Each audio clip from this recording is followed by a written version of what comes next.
तो उस कहानी का ये अगला पार्ट है।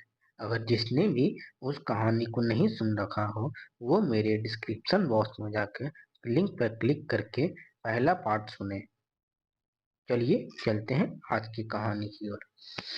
कहते हैं, अधिक श्रद्धा होने पर एक न एक दिन फल अवश्य मिलता है।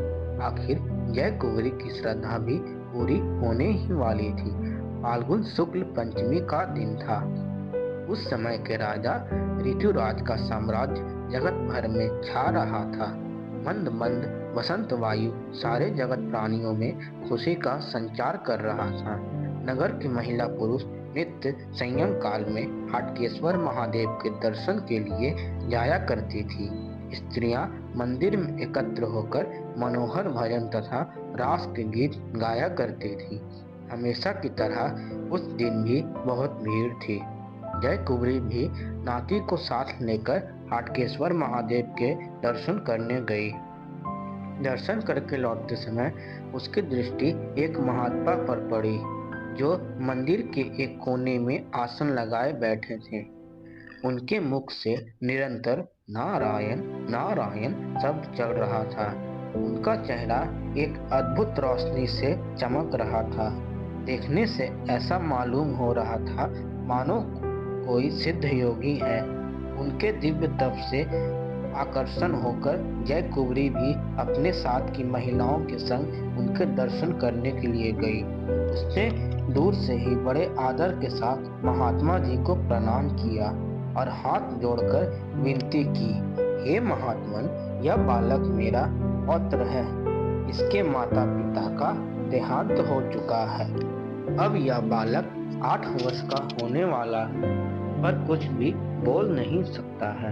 इसका नाम नरसिंह राम है, परंतु सब लोग इसे गूंगा कहकर पुकारते हैं। इसे मुझे बड़ा दुख होता है। महाराज, ऐसी कृपा कीजिए कि इस बालक की वाणी खुल जाए। गोस्वामी तुलसीदास का एक वाक्य है, जो सुनिए। तुलसीदास कहते हैं, संत हृदय नवनीत समाना, कहा कवि ने परि कह जाना। निज परिताप द्रवै नवनीता, पर दुख द्रवै सह सुपनीता। इसका अर्थ है, महात्माओं का हृदय मक्खन के समान होता है। इतना ही नहीं, माखन तो केवल अपने ही ताप से द्रवित होता है और सत्पुरुष दूसरों के ताप से द्रवीभूत हो जाते हैं। फिर ये महात्मा तो दैवी शक्ति से संपन्न थे, मानो उस वृद्धा की मनोकामना पूरी करने के लिए भगवान ने भेजा हो।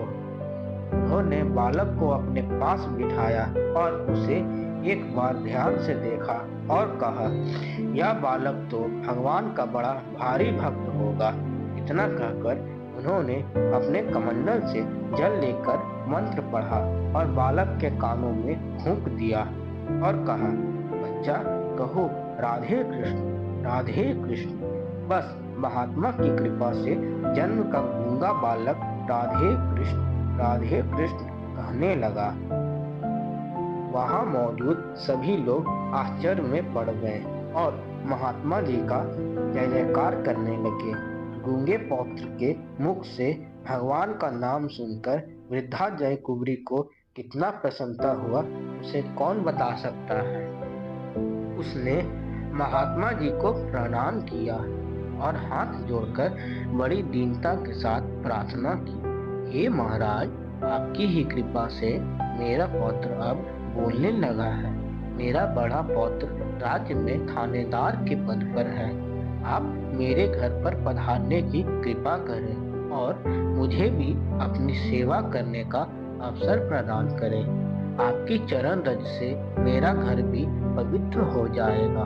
परंतु सच्चे महात्मा सेवा या पुरस्कार के भूखे नहीं होते हैं। वे तो सदा स्वभाव से ही लोक कल्याण की मदद करते रहते हैं। महात्मा जी ने प्रसन्नता पूर्वक उत्तर दिया, माता, मुझे कोई योग बल या तपोबल नहीं प्राप्त है। इस संसार में जो कुछ होता है सब केवल प्रभु की कृपा से ही होता है।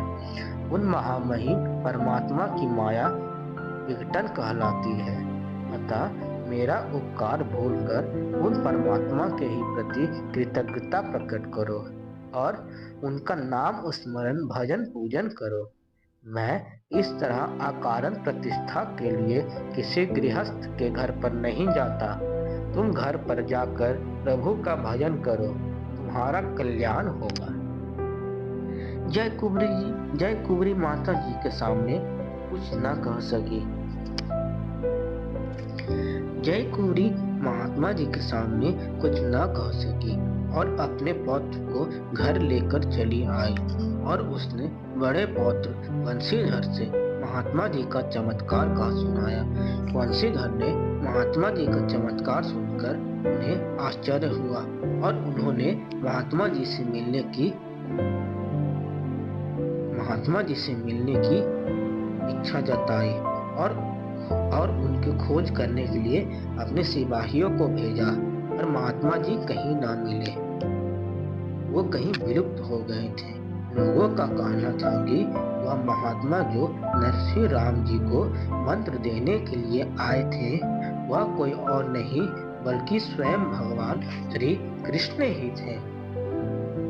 तो आज की कहानी यही खत्म करते हैं। मिलते हैं अगली कहानी की ओर। अगर आपको मेरा कहानी अच्छा लगा हो, मेरे चैनल को सब्सक्राइब करके कमेंट में लिखिएगा हर हर महादेव, जय श्री राधा कृष्ण, और मेरे चैनल को सब्सक्राइब करिएगा। चलिए चलते हैं अगले वीडियो में।